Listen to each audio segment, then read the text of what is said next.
Hello everyone, good morning. কেমন আছো তোমরা? আশা করি খুব ভালো আছো, আমিও ভালো আছি। আর এই খবরটা পাওয়া মাত্রই তো আরও বেশি খুশি হয়ে গেলাম। আর তোমাদের সাথে শেয়ার না করে, আমার চিন্তা ভাবনাটা শেয়ার না করে একদমই পারলাম না। তোমাদেরও মতামত জানিও, ভিডিওটা পুরোটা দেখে তবে জানিও কোন বিষয়ে কথা বলতে চলেছি। নিশ্চয়ই বুঝতে পেরেছো। আজ 7 তারিখ, গতকাল মানে 6 তারিখ মধ্যরাতে ইন্ডিয়া এয়ার স্ট্রাইক করে। আমরা সবাই নিশ্চয়ই খবর দেখে কম বেশি জেনে গেছি।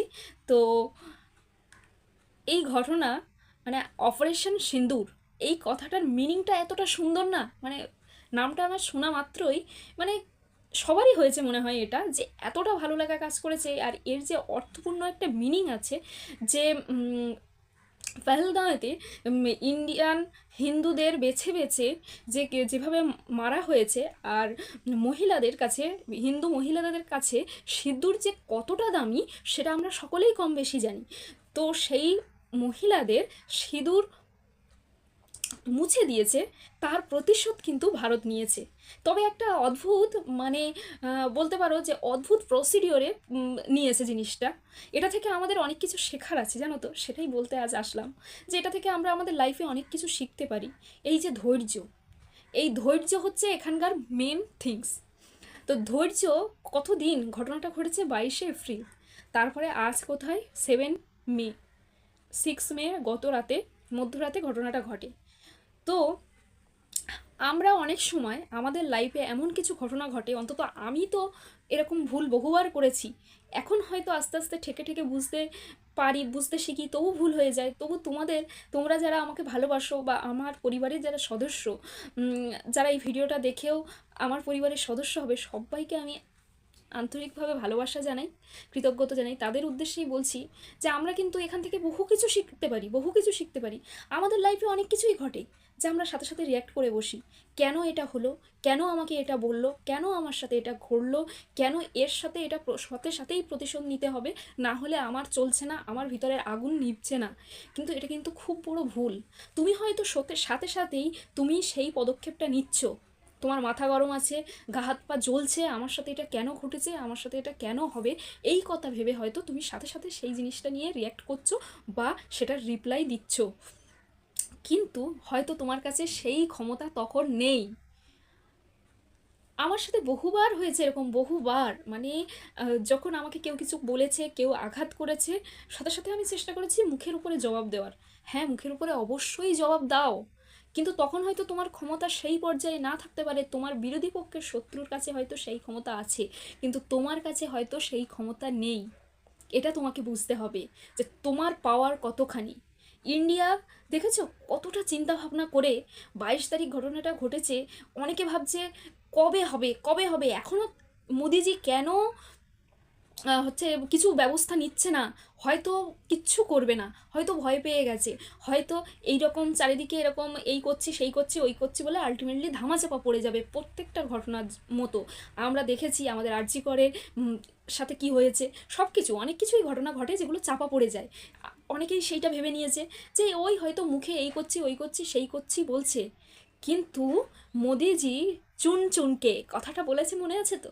সেই চুন চুনকে কিন্তু করে দেখিয়েছে একদম ঠান্ডা মাথায়। পাকিস্তান টেরও পায়নি, বুঝতেও পারেনি যে ওদের সাথে কী ঘটেছে আর পরবর্তীকালে কি ঘটবে।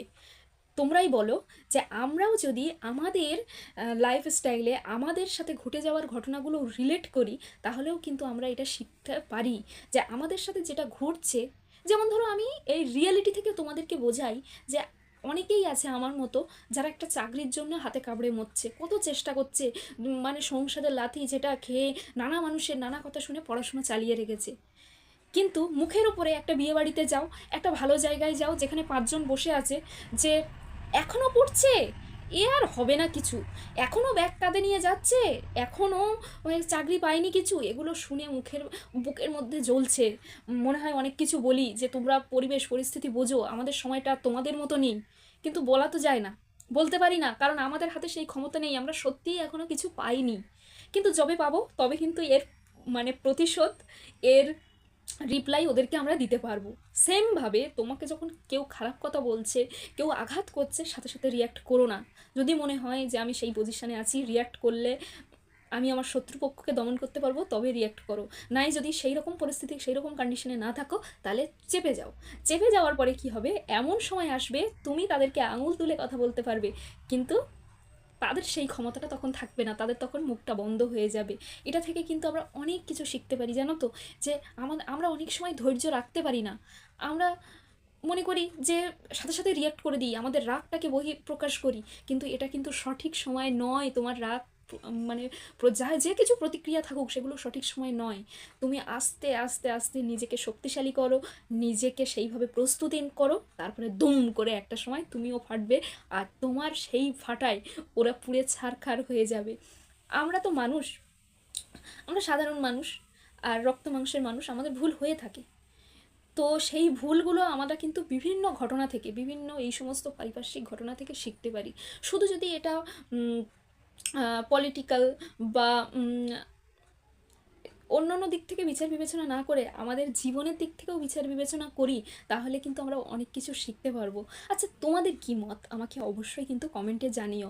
আমি তো এটা থেকে শিখেছি যে সাথে সাথে কাউকে আমি কোনোদিন কোনো জবাব দেব না।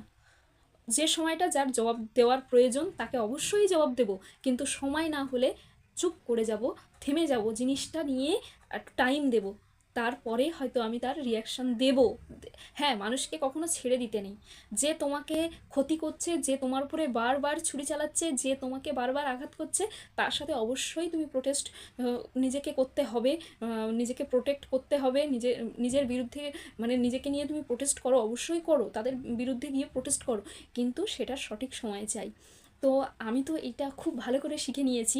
তো তোমাদের এই বিষয়টা নিয়ে কী মত অবশ্যই কমেন্টে জানিও। সবার শেষে আমি বলবো যে জয় ভারত মাতা কি জয়। ধন্যবাদ।